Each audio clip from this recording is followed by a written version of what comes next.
We have a talk with and Octavia.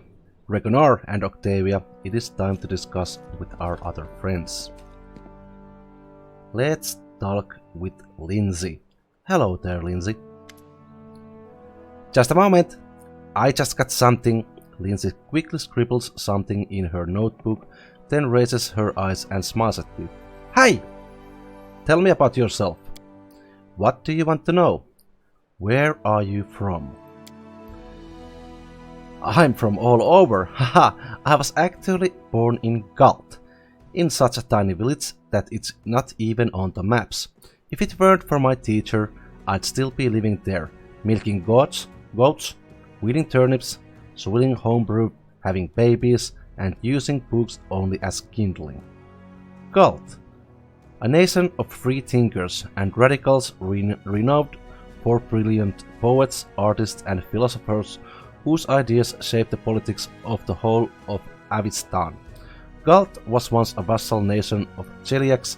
After the death of Aroden and the rise of House Trune of Cheliax, the people of Galt decided to throw off their foreign rulers, along with their own nobles who had colluded with them.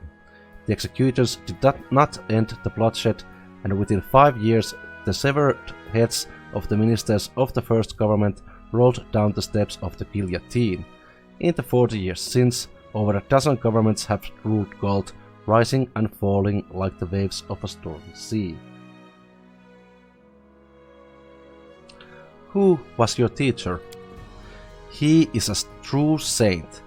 He was once an important person in the capital at the Church of Shellin, but he got in trouble with the authorities and went on self-imposed exile to the tiniest, most godforsaken, priestless village he could find, the one where I was born. He wanted to open a school, but the villagers wouldn't let him. You can heal us all you like, but no putting any ideas into our children's head, it'll only distract them from their work. But he did teach me on the sly. He taught me how to read, how to write, and he gave me books, poems, legends. He was the one who told me about the Arknights of Avistan, and when I told him I was going on a journey, he gave me a magical ring so that Shellin would protect me from harm. I haven't seen him since I ran away from home. I hope he's alright. I ask Shellin every day to grant him a long life and new students. Arknights of Avistan? Who are they? Oh, you haven't heard of them. How can you be a hero without knowing one of the most epic stories in the history of stories? No, I won't spoil anything. You should just read about them yourself. Every single chapter. Their adventures are what gave me the idea of going on a heroic quest and writing about it to begin with. And now, look at me. Here I am, on a heroic quest. How did you become a bard? When I realized there was nothing for me at home beside more radish patches, I decided to run away. A traveling book peddler, Tessie the Quill, happened across our village.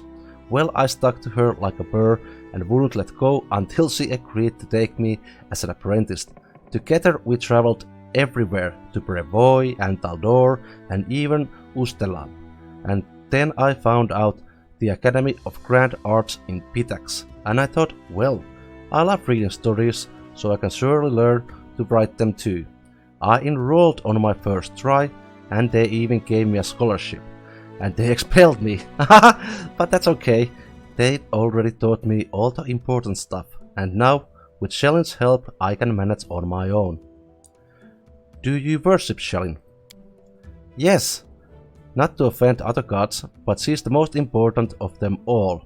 All the other gods guard the world as it is, but only the eternal Rose, the goddess of beauty, calls us to the world as it should be. Why are your clothes so messy? Linzi waved her hands carelessly. Forget it! I can't waste money on looks. I'd rather buy books instead. In 100 years, when people are reading my work, they aren't going to ask whether the author had holes in her sleeves. Let me ask you about something else. Of course, please ask. I'd be happy to chat all day.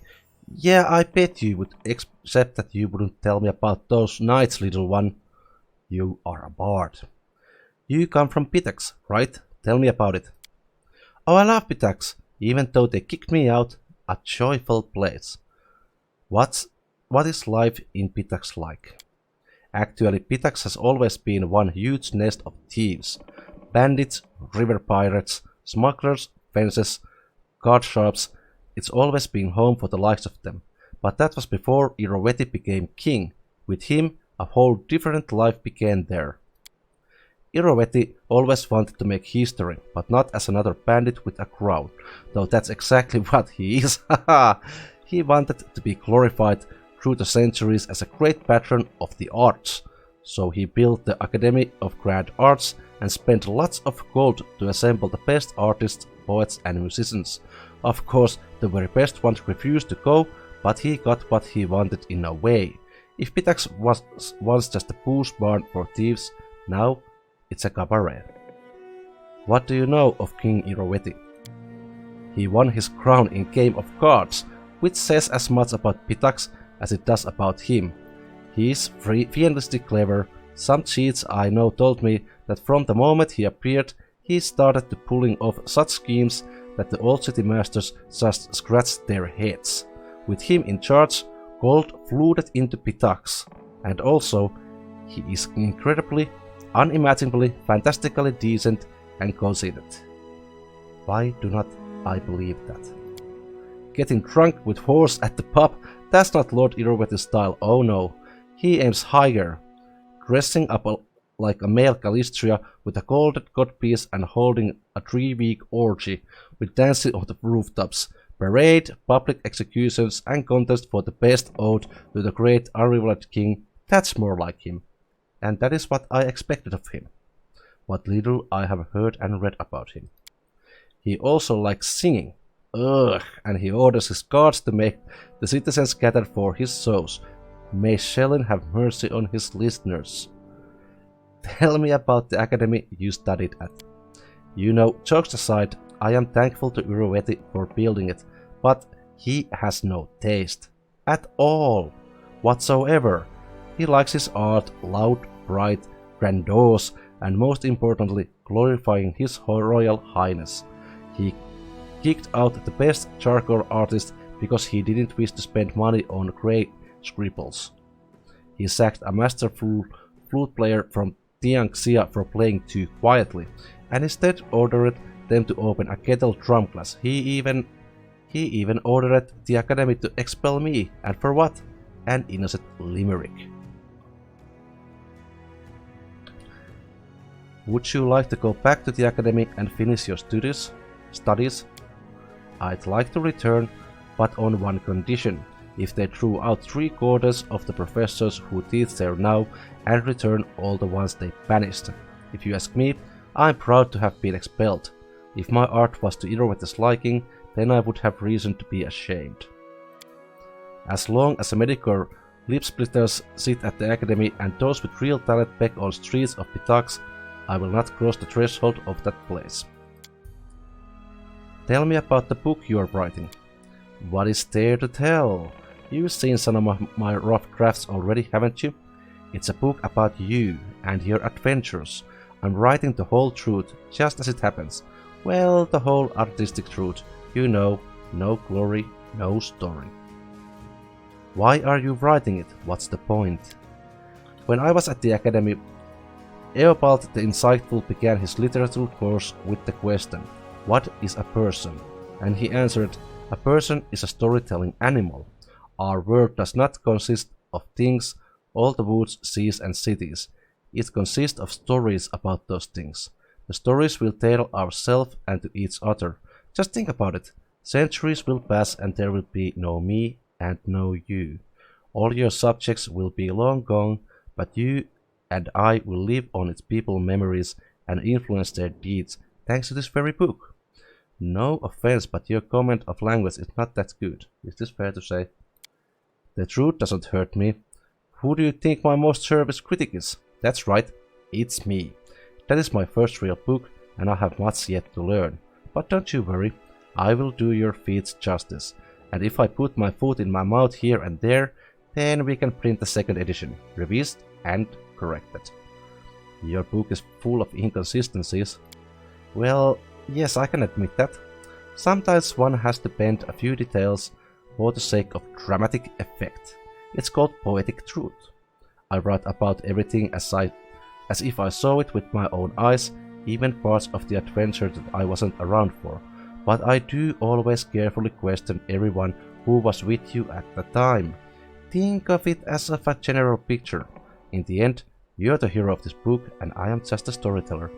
So, what kind of character am I? Truth to be told, I was little afraid of meeting a real hero. In books, they're all protectors of the weak and poor, but what about in real life? But you eased all of my fears with 2 shakes of a tail. You're a true hero, just like in the legends.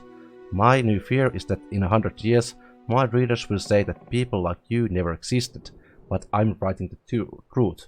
You are writing a truth about a rogue. Well, Aldori Rogue, though, but still a rogue. I backstab people, that's my business. Maybe I will have to take a more heroic poses when I backstab people. Sometimes you follow the rules and sometimes you make up your own. Your actions are hard to predict. It's what makes you so interesting to read about. Well, how do you feel about me reading your work in progress? Well, these are only drafts, but of course you're welcome to read them. Just keep in mind that even if you don't like what I write about, I won't change a single letter, so don't even ask. Of course it's a book about you, but it's my book, understood? Write whatever you wish. I doubt you would defame me, or for that matter, overpraise. Thank you for your trust. I will not set out to please you, of course, but I still hope that you like my book as much as my other readers. Tell me about your friendship with Tessie the Quill. What's there to say? The book woke my urge to travel, but it was only thanks to Tessie that I managed to really get out of my village. At first, Tessie tried in vain to get rid of me, but later, when I told her I was staying in Pitax, she even shed a tear. I wonder where she is now. What's the deal with the ring you always wear on your finger? Ah, this? Linzi holds her arm for you to get a clear view of the ring. It was a gift to me from my first teacher. It's magical, imbued by the powers of Shelud, no less. When I get myself in trouble, it transports me to a safe spot. Linzi, you are always in trouble. So please don't be angry with me if I suddenly disappear from a fight. I'll wait for you here. Promise! I have to go. Just don't leave without me. Of course, I could just write whatever you tell me, but if I wanted to stay cooped up in a dusty room, I'd still be sleeping through the lectures at the academy.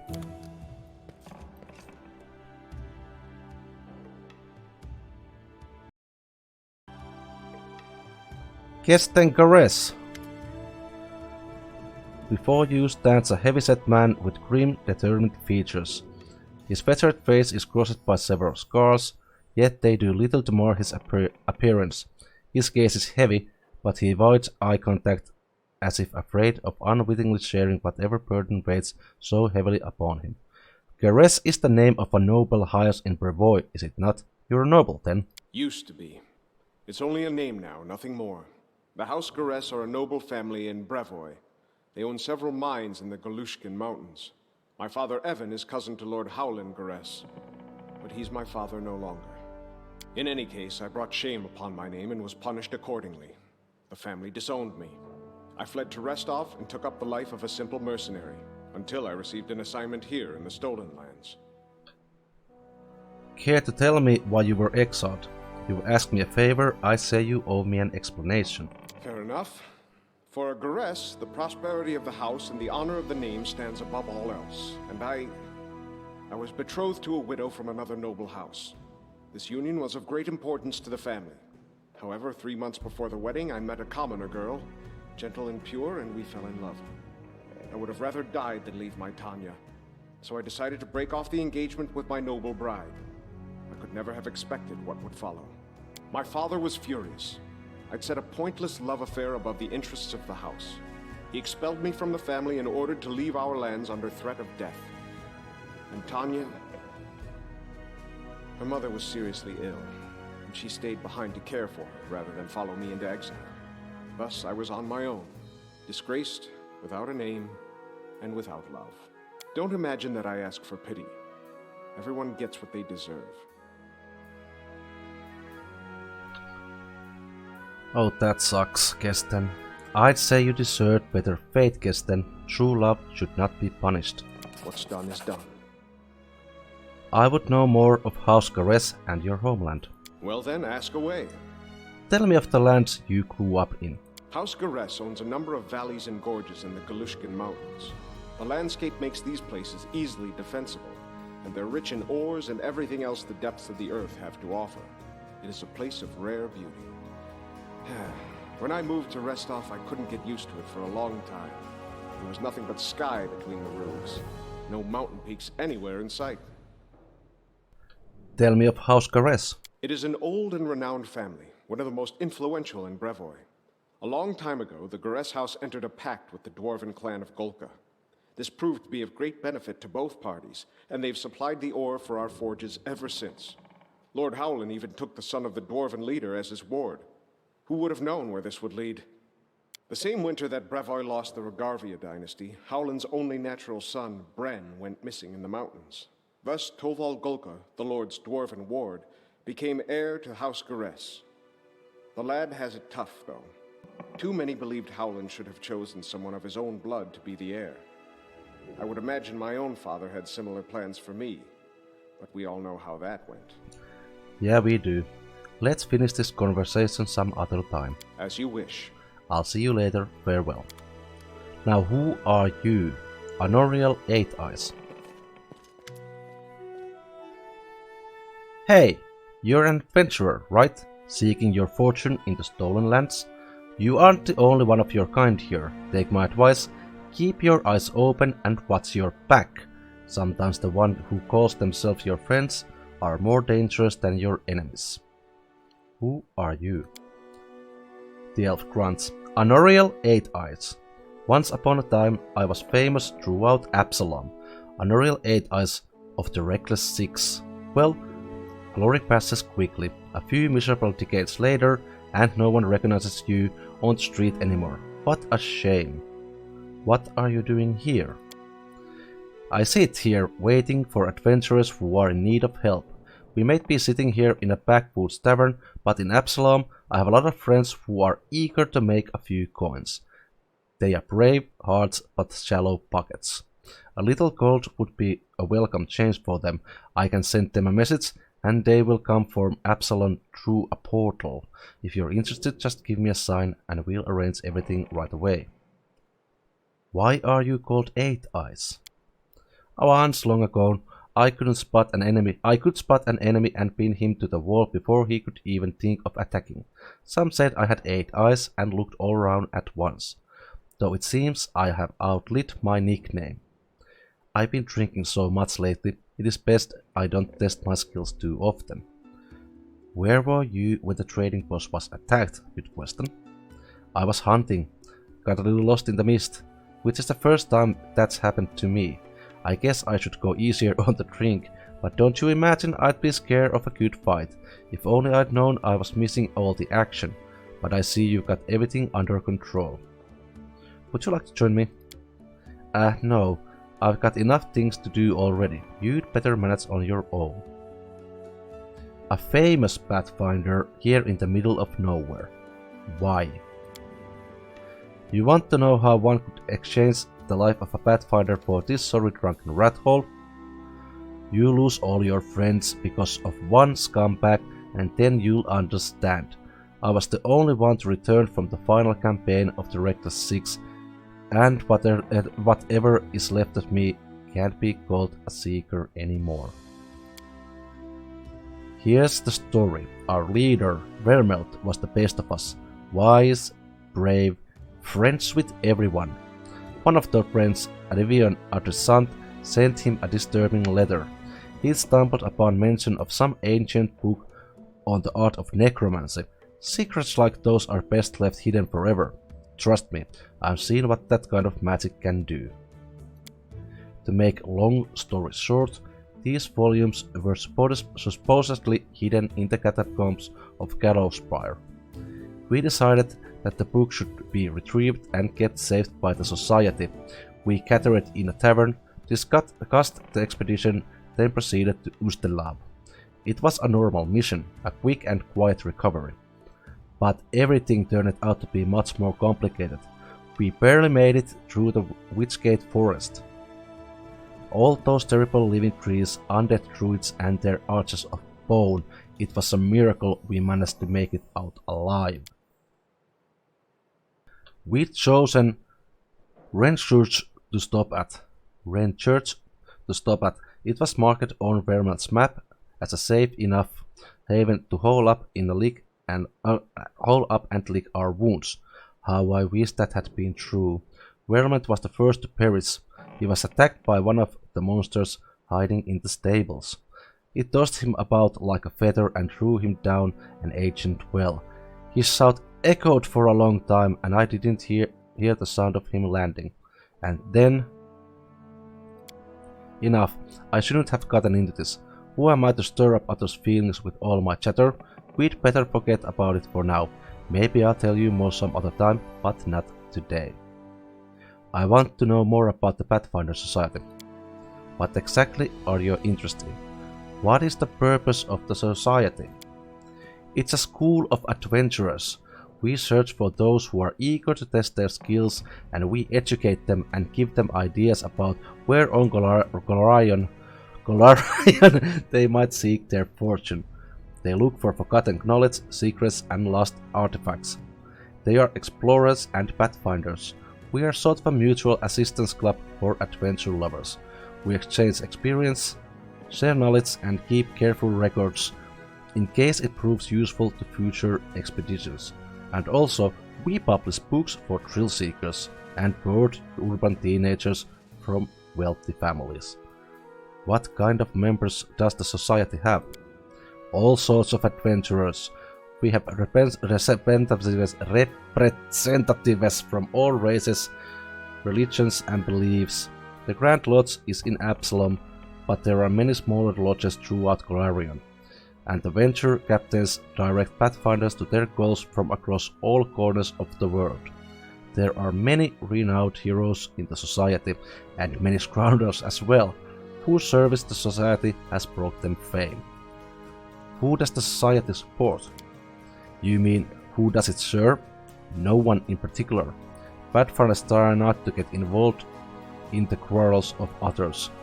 They serve only the spirit of adventure, and sometimes they happen to save the world. Okay, that's practical. However, that doesn't mean there are no black sheep among the seekers. We'll talk about this later. Regarding your story, what happened in Renters? I have no wish to fill your sleep with nightmares. When you prove that you can stand firm in battle, that you can achieve victory without losing yourself along the way, then I will tell you of the horrors that awaited us in Renters. Let's talk about something else, and we don't need any loyal expressive fighters, we have our friends. All that chatter, it does make me thirsty. Do you, Svetlana, have something to drink?